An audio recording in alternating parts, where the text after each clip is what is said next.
আমি একজন প্রবাসী। দীর্ঘ 10 বছরের পরিশ্রমের টাকা প্রতারক চক্রের হাতে তুলে দিয়ে এখন আমি সর্বস্বান্ত।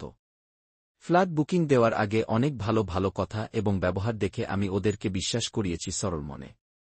বুকিং দেওয়ার পরে আমি বুঝতে পারছি আমি প্রতারিত হয়েছি। ওদের প্রতারণার কৌশলটা একটু আলাদা। ওরা মানুষকে সরাসরি প্রতারিত না করে বিভিন্নভাবে প্রতারিত করে।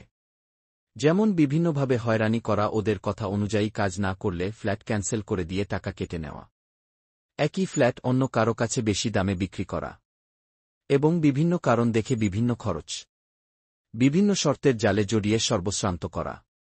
আরও নানান কুকীর্তি ওদের প্রধান কাজ। লেবাস এবং ব্যবহার দেখে যে কেউ প্রথমবার মুগ্ধ হবে এবং ওদের জালে জড়াতে বাধ্য হবে। বুকিং এবং বেশিরভাগ টাকা দেওয়ার পর শুরু হয় ওদের হয়রানি। ওদের প্রতারণা দেখার কেউ নাই। এইটা তো দারাজ না যে কিছু কিনে রিভিউ দেব। রিভিউ দেওয়ার মতো জায়গা নাই। তাই ভিডিও বানিয়ে আপনাদেরকে সতর্ক করার জন্য আপলোড করলাম।